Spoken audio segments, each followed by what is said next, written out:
नमस्कार, news India देख रहे हैं आप। मैं हूं आपके साथ पूजा अग्रवाल। बुलेटिन में आप सभी का स्वागत है। आस्था का महाकुंभ शुरू हो चुका है और शुरुआत होने के साथ ही श्रद्धालुओं की भीड़ भी जुटनी शुरू हो गई है। प्रयागराज में महाकुंभ का विराट स्वरूप आज देखने को मिला। मकर संक्रांति के मौके पर महाकुंभ 2025 का पहला अमृत स्नान हो चुका है। महाकुंभ को लेकर सभी 13 अखाड़ों के साधु संत और सन्यासियों में उत्साह दिख रहा है। पौष पूर्णिमा शाही स्नान के मौके पर 3 करोड़ 50 लाख श्रद्धालुओं ने संगम तट पर आस्था की डुबकी लगा ली है। सीएम योगी आदित्यनाथ ने पोस्ट कर इस संबंध में जानकारी दी है। सीएम योगी ने सोशल मीडिया एक्स पर पोस्ट किया है, लिखा है कि आस्था, समता और एकता के महासमागम महाकुंभ 2025 प्रयागराज में पावन मकर संक्रांति के शुभ अवसर पर पवित्र संगम में आस्था की पवित्र डुबकी लगाने वाले सभी पूज्य संत गणों को और कल्पवासियों और श्रद्धालुओं का हार्दिक अभिनंदन है। आज 3 करोड़ 50 लाख से ज्यादा पूज्य संत श्रद्धालु अविरल निर्मल त्रिवेणी में स्नान का पुण्य लाभ अर्जित कर चुके हैं। देखिए, 3 करोड़ से ज्यादा, शायद आंकलन भी नहीं कर सकते आप और हम, 3 करोड़ से ज्यादा श्रद्धालु अब तक शाही स्नान जो है या कह लीजिए अमृत स्नान जो है वो कर चुके हैं। आज मकर संक्रांति के दिन, कल आपने देखा था बीते रोज 1 करोड़ से ज्यादा श्रद्धालु स्नान कर चुके थे। ये तस्वीरें हम आपको दिखा रहे हैं, सीधी तस्वीरें इस वक्त की। देखिए क्या नजारा है वहां पर। ज्यादा जानकारी के लिए हमारे साथ हमारे सहयोगी नीरज कुमार जुड़ गए हैं। नीरज, देखिए फिलहाल दिव्य और भव्य तस्वीरें हम अपने दर्शकों को दिखा रहे हैं जो अभी हमें मिल पा रही है कि कितना दिव्य नजारा यहाँ पर अभी भी बना हुआ है। 3 करोड़ से ज्यादा का आंकड़ा पार कर लिया है श्रद्धालुओं ने। कहाँ मौजूद हैं आप और वहां पर आपके आसपास लोग मौजूद है, जरा उनसे बात कीजिए। कितने उत्साहित और फिलहाल क्या स्थिति वहां पे है? जी बिल्कुल, देखिए इस समय लोग अभी भी आस्था के जो संगम है वहां पर लगातार जा रहे हैं। अभी ये सिलसिला रुका नहीं है। अभी 3 करोड़ से ज्यादा है और हो सकता है रात होते होते 4 करोड़ पहुंच जाए, क्योंकि जो लोग अभी जा रहे हैं, अभी वहां लगातार जाने का सिलसिला और आने का सिलसिला अभी भी लगातार बरकरार है, क्योंकि बहुत लोगों की ट्रेनें लेट हुई, कुछ लोग किसी कारण से नहीं पहुंच पा रहे थे, तो अब वो पहुंच रहे हैं और आराम से जाकर वहां स्नान करने। देखिए हमारे साथ ये तमाम जो छोटे छोटे विद्वान बच्चे, इन्हें हम कहेंगे, ये हमारे साथ हैं और हम इनसे कहेंगे कि क्या कुछ सुनाएंगे। आज आप महाकुंभ का अवसर है, मकर संक्रांति है, क्या सुनाएंगे, कौन सा श्लोक सुनाएंगे आप लोग? आइए एक साथ जरा सा। ओम स्वस्ति न इंद्रो वृद्धश्रवा स्वस्ति नः पूषा विश्ववेदाः स्वस्ति नस्तार्क्ष्यो अरिष्टाने मेहे स्वस्ति न बृहस्पतिर्दधातु परिगासवा मारुतः ब्रह्मर्मादरः सुबन्धवः गोपिददे गोजकमयः अग्निर्जुब्बा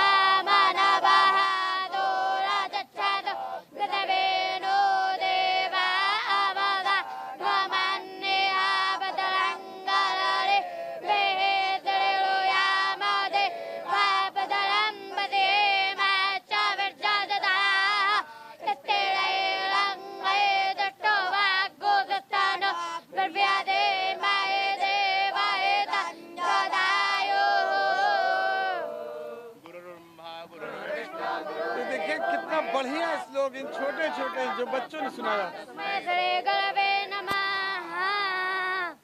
देखिए सभी को इन्होंने नमः किया और देखिए तमाम लोग हमारे साथ हैं। यहाँ पर कुंभ की कैसी व्यवस्था आपने देखी, कैसा अद्भुत नजारा देखा, क्या कुछ कहेंगे आज के दिन को लेके? 3 करोड़ से ज्यादा लोगों ने आज यहाँ पर संगम में आस्था की डुबकी लगाई और अभी भी देखिए जाने का सिलसिला आप देख रहे हैं कि लगातार जारी है। बिल्कुल, गंगा जी में अपने स्नान करने से, उनका ध्यान करने से, उनको प्रणाम करने से सभी प्रकार के पापों का नाश हो जाता है। और यहाँ तो त्रिवेणी संगम है, 3 महानदियों का मिलन है तो उसमें स्नान करने से तो महापाप कट जाते हैं। इसलिए कुंभ का विशेष महत्व कहा गया है। सभी देशवासियों से निवेदन है कि यहाँ पर आना चाहिए और बहुत ही अच्छी व्यवस्था है, सुरक्षित व्यवस्था है। हमारे सरकार की बहुत ही अच्छी व्यवस्था है और हम लोग आदि शंकर विमान मंडप में यहाँ पर श्री आदि शंकराचार्य जी द्वारा स्थापित मंदिर पे पधारे हुए हैं और हम लोग लखनऊ से श्री कांची कामकोटि वेद एवं वैदिक पाठशाला से आए हुए हैं और वहाँ से हम लोग आचार्यों के सहित अपने शिष्यों के सहित यहाँ पर आए हुए हैं। यहाँ पर श्री शंकराचार्य भगवान जी के शिविर लगे हुए हैं, सबके शिविर लगे हुए हैं। वहाँ पर हम लोगों ने पूजन पाठ किया है, अभी भी पूजन चल रहा है और यज्ञ इत्यादि चल रहे हैं। पूजन पाठ कर रहे हैं और संगम में डुबकी लगा रहे हैं, स्नान कर रहे हैं, अपने पापों का नाश कर रहे हैं, क्योंकि प्रतिदिन हम लोग कुछ ना कुछ पाप क्या करते हैं। इसलिए सभी को यहाँ आकर के अपने पापों को धुलना चाहिए। तो ये देखिए कितने अच्छे विचार प्रस्तुत किए महाराज जी ने। महाराज जी क्या कहेंगे, कैसी व्यवस्था थी? और उत्तर प्रदेश के मुख्यमंत्री खुद एक योगी हैं, संत हैं, तो वो तो व्यवस्था अच्छी करेंगे क्योंकि उनके इंटरेस्ट का भी हमेशा रहता है। और एक योगी जब मुख्यमंत्री हो तो आप समझ सकते हैं कि किस तरह की व्यवस्था होगी। क्या कहेंगे? बहुत अच्छी व्यवस्था है योगी जी महाराज जी की। और हमारे छोटे छोटे बालक आए हुए हैं, अभी ये कहीं गुम नहीं हो पाए हैं। हर एक जगह सुरक्षा लगे हुए। बालक आपको कहाँ जाना है, कहाँ से आए हैं, आपको कैसे जाना, आपको दिक्कत नहीं। सब जितने लोग लगे हुए हैं व्यवस्था के लिए, सब बहुत तैनात रहते हुए हैं। लगभग 3 से 4 करोड़ जनता आई हुई है। छोटे छोटे बालक आते भी खोए नहीं को बार, सब बिल्कुल तेज में अपने रहते हैं। संगम में स्नान हो गया बेटा? जी। यहाँ कैसा मजा आ रहा है? अच्छा लग रहा है? घूम रहे हो यहाँ पे मेले में? जी। बहुत बढ़िया। तो ये देखिए यहाँ पर जो व्यवस्था की अगर हम बात करें तो करीब 1.5 लाख से ज़्यादा शौचालय बने हुए हैं। आप आते हैं अगर संगम के किनारे, चाहे कोई महिला हो चाहे कोई पुरुष हो, तो उनके लिए कपड़े बदलने की बहुत ही अच्छी व्यवस्था है। पूरा एक कमरे के हिसाब से बनाया गया है, वो भी लाखों की तादाद में। तो यहाँ पर सड़कें नई बनी हैं, तमाम पुल बने हुए हैं, शौचालय की बहुत अच्छी व्यवस्था है और इसके साथ ही साथ जो महिलाओं के लिए अक्सर प्रॉब्लम होती है स्नान के वक्त, तो वो भी समस्या पूरी तरह से खत्म कर दी गई है। ग्रीन और क्लीन कुंभ आप यहाँ देख सकते हैं, डिजिटल कुंभ यहाँ देख सकते हैं। और सबसे बड़ी बात जो कहा जाता है कि कुंभ मेले में बच्चे खो जाते हैं, तो महाराज जी ने बताया कि उनके साथ ये देखिए 15-20 बच्चे हैं और ये सभी लगातार घूम रहे हैं। और ये 8 साल का बच्चा है, लगातार ये भी घूम रहा है, लेकिन कहीं अगर इसको दिक्कत होती है तो ये अच्छा नीरज, इनसे ये भी पूछे देखिए, क्योंकि अब दिन ढल चुका है और दिन ढलने के साथ ही दिन भर की जो थकान है वो रात में कहीं ना कहीं खत्म करने का यानी आराम करने का समय हो जाता है। आराम करने के लिए जितने भी वहां पर साधु, महंत, महिलाएं, बच्चे, पुरुष, जितने भी श्रद्धालु पहुंचे हैं, उनके लिए क्या व्यवस्था की गई है? क्योंकि आप भी जानते हैं ठंड काफी कड़ाके की है, काफी ज्यादा ठंड है। ऐसे में व्यवस्था और खान पान के साथ ही रहने के लिए लोगों के लिए वहां पर क्या प्रबंध है? देखिए खान पान की अगर हम कुंभ में बात करें तो तमाम भंडारे जगह जगह पर लगे हुए हैं। उसके अलावा तमाम कमर्शियल स्टॉल भी लगे हुए हैं, जिनको वहाँ खाना हो वहाँ खाए, जिनको भंडारे में खाना हो, प्रसाद खाना हो, तो वो वहाँ भी खा सकते हैं। और साथ ही हम महाराज जी से ही पूछ लेते हैं, चूंकि पूरे कुंभ में ये भ्रमण कर रहे हैं और शायद हमसे अच्छे तरीके से यही बता पाएंगे क्योंकि ये देख रहे हैं व्यवस्था को। तो महाराज जी किस तरह की व्यवस्था खान पान की, और लोग बाहर से आए हैं उनके रहने की आपने कैसी व्यवस्था देखी? बहुत अत्युत्तम व्यवस्था है। हर एक गली में, हर एक रोड पे भंडारे चल रहे हैं, भोजन बट रहा है, पूड़ी सब्जी, तहाड़ी, खिचड़ी, कोई टाफी, कोई बिस्किट, कोई लोग बांट ही रहे हैं। रहने के लिए तमाम रैन बसेरे, बहुत अच्छी व्यवस्था, लोग सरकार से बहुत अच्छी व्यवस्था मिली है। रोड भी अच्छी है, पुल अच्छे बने हुए हैं। लोगों को बहुत होता है शौचालय आपको हर जगह मिलेगा। लोगों को होता है दिक्कत, हम लेडीज कपड़ा कहाँ बदलेंगी, उसकी व्यवस्था अच्छी भी लगी है। बहुत अच्छा समाज है। ये देखिए अभी सफाई की बात हुई तो मेरे पीछे ही आप देखिए, ये यहाँ पर हर जगह इस तरह का डस्टबिन आपको मिलेगा और आपको 24 आवर यहाँ पर साफ सफाई करने वाले जो कर्मचारी हैं वो मिलेंगे। इसके साथ ही लोग भी यहाँ बहुत ध्यान रख रहे हैं कि वो यहाँ आते हैं तो कोई भी सामान सड़क पर नहीं फेंकते। हर जगह इस तरह के डिब्बे रखे हुए हैं जिससे आप उसको उसमें डाल सकते हैं और इसीलिए हर व्यक्ति की जिम्मेदारी भी होती है कि अपने शहर को क्लीन रखे, ग्रीन रखे। और महाकुंभ में जब आप आएंगे तो आपको पता चलेगा ये संगम नगरी पूरी तरह से एक अलग शहर ही है अपने आप में। और कुंभ नगरी इसको इसीलिए कहा जाता है, प्रयाग नगरी तो है ही है, ये कुंभ नगरी भी अब बन चुकी है। महाकुंभ नगरी हो गई। महाराज जी क्या कहेंगे, इधर आइए। क्या व्यवस्था, कैसे आनंद आया आज यहाँ स्नान का? जी बहुत आनंद आया, बहुत ही अच्छा है, बहुत सुंदर है, बहुत आनंद आया। बहुत आनंद आया। क्या कहोगे बच्चे? बहुत अच्छा है, बहुत आनंद आया। बहुत अच्छी व्यवस्था है मोदी जी की। कहीं खोए तो नहीं? नहीं, हम लोग नहीं खोए आज तक।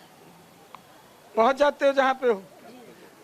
तो देखिए छोटे छोटे बच्चे हैं और लगातार यहाँ पर घूम रहे थे और तभी इनसे मुलाकात हुई और इनका यही कहना है कि ये बिल्कुल सुरक्षित यहाँ पर घूम रहे हैं, किसी तरह की इनको यहाँ पर कोई दिक्कत या समस्या नहीं है। महाराज जी और आपसे जानना चाहेंगे कि ये बड़ा संयोग है, 144 वर्षों बाद ये पूरा आयोजन होता है महाकुंभ। अब 144 वर्षों बाद ये फिर से ये योग आएगा और शायद हम में से यहाँ पर जो भी आए हैं कोई नहीं रहेगा। शायद ये सामान, ये जो पुल, ये भी 100 वर्षों से ज्यादा नहीं रहते, फिर से बनेगा। तो कितना सुखद अनुभव कर रहे हैं। देखिए ये जीवन का सबसे अच्छा कार्य होता है महाकुंभ में स्नान करने का। इससे ज़्यादा अच्छा होता है कि गंगा जी के तट पर उनका दर्शन करने का, आरती करने का। देखिए जहाँ 3 संगम हो, जहाँ तीनों नदियाँ एक साथ हो जाएं, होता संगम, त्रिवेणी संगम।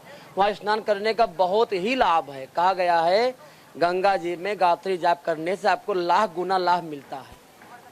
बहुत अच्छा होता है स्नान करने से। हम लोग प्रतिदिन 5 बजे उठते हैं, स्नान करने जाते हैं रोज गंगा जी में और रोज हम लोग वहाँ जाके जाप करते हैं, पूजन पाठ करते हैं। फिर 6 बजे आते हैं, फिर पूजा पाठ अपने मठ में करते हैं। हमारा सामने बना हुआ विमान मंडपम, हम लोग यहीं पर ठहरे हुए हैं और हमारे स्वामी जी के द्वारा बहुत सारे मठ गुरुकुल सारे चल रहे हैं। इससे हमारे विद्यालय लखनऊ से लगभग 5000 बच्चे पढ़ के बेच जा चुके हैं हर एक इलाके में। सनातन का यहाँ पर आप लोग भी सनातन का प्रचार करने आए हैं, क्यों महाराज जी? बिल्कुल बिल्कुल, सनातन का प्रचार हो और सनातन का अपना प्रचार होता रहे, इसी प्रकार से हम लोग करते रहेंगे। इसी प्रकार से महाकुंभ होता रहेगा, कुंभ होता रहेगा, अर्धकुंभ इसी प्रकार से होता रहेगा। आज इतने भक्त आए हुए हैं, इतनी भीड़ के बावजूद भी हम लोगों ने सही से स्नान किया, विशेष स्नान किया हम लोगों ने और बहुत ही अच्छी तरीके से सब कुछ व्यवस्था रही। भीड़ होने की वजह से भी कोई कमी नहीं आई, कोई कमी नहीं। सब कुछ बहुत अच्छा रहा। तो ये देखिए महाराज जी ने बताया कि बहुत सुंदर व्यवस्था थी। ये भी बाहर से आए। फिर से एक बार सनातन धर्म की हर हर शंकर, हर हर शंकर। और मैं एक चीज और कहना चाहूंगा कि योगी सरकार में सनातन धर्म उठा है और उठता रहे, यही अपनी सरकार से कामना है और सभी संतों को साथ में लेकर के चलते रहें, बस यही कामना है।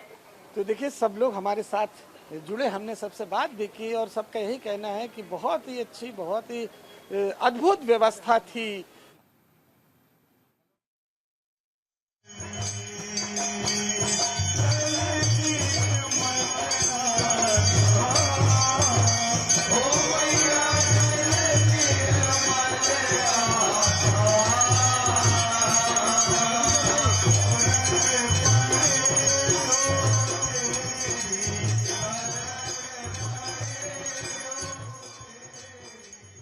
तो पहले भी कुंभ आए होंगे? नहीं, ये हमारा 5वां कुंभ है। सन 77 के कुंभ से लगातार, लेकिन ऐसी व्यवस्था हमने कभी नहीं देखी, किसी कुंभ में नहीं देखी। और सुव्यवस्थित ढंग से जो व्यवस्था हो रही है, इससे ये सिद्ध हो रहा है कि हमारा जो कुहासा लगा था धर्म पर या सनातन पर, वो छट रहा है, उसका सूर्य उदित हो रहा है, इसके लिए हम कोट कोट सरकार को धन्यवाद देते हैं। पापा, एक सवाल और मैं करता हूँ कि कुछ लोग बीच में ये भी कह रहे थे कि ये वक्फ की जमीन है, सुना होगा आपने? जी जी जी। तो क्या कहेंगे ऐसे लोग? ये अनर्गल प्रचार है साहब, ये विनाश काले विपरीत बुद्धि, जिसको मरना होता है अंड के बंड इसी तरह से बातें करता है। और ये आज से नहीं, ये हर्षवर्धन के समय से कुंभ लगते चला रहा है, उससे भी पहले से भी सनातन इसका इतिहास पुराण बता रहा है। तो वक्त कहाँ पैदा हो गया था उस समय। तो ये देखिए, ये तमाम जो महिलाएं थी, बुजुर्ग थे, जिन्होंने कई कुंभ यहाँ देखे, उनका यही कहना है कि इससे अच्छी व्यवस्था उन्होंने कभी नहीं देखी। और हो भी क्यों ना, जब उत्तर प्रदेश के मुख्यमंत्री योगी आदित्यनाथ हो, वो खुद संत हैं, और इसलिए उन्होंने इतनी बढ़िया व्यवस्था न केवल साधु संतों के लिए बल्कि आम लोगों के लिए, महिलाओं के लिए, बच्चों के लिए, और ये धरती ही है प्रयागराज की, और प्रयागराज को तीर्थराज इसीलिए कहा जाता है कि जब तक आप सारे तीर्थ कर लें और एक बार प्रयागराज आ जाएं तो वो सभी तीर्थों के बराबर होता है, और इसीलिए सभी तीर्थों का राजा प्रयागराज है। और प्रयागराज में आज सारे तीर्थ उपस्थित रहे, और जब लोगों ने संगम में डुबकी लगाई तो सभी तीर्थों को जाने पर जो फल मिलता है वो फल लोगों को प्राप्त हुआ।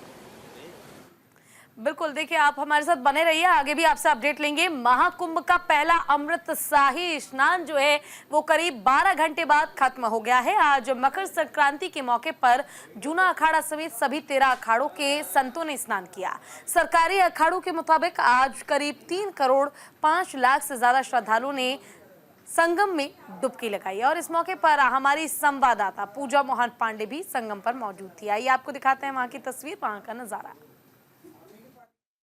प्रयागराज की धरा पर लगातार अखाड़ों का अमृत स्नान जारी है। इस बीच देखिए किस तरीके से ये सिलसिला प्रयागराज की धरा पर पूरे 45 दिनों तक अनवरत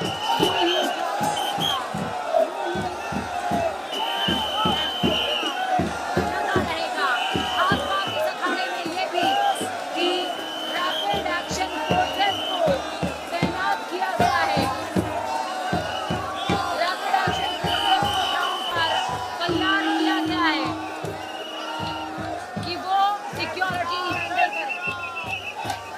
देखिए रामभद्राचार्य जी स्नान के लिए आगे बढ़ते हुए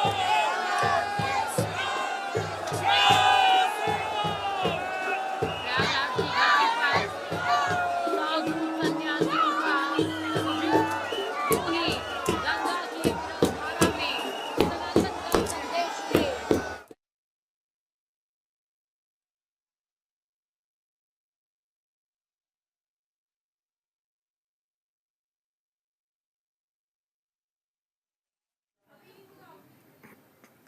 वक्त बहुत छोटे से ब्रेक का है, जल्द लौटेंगे।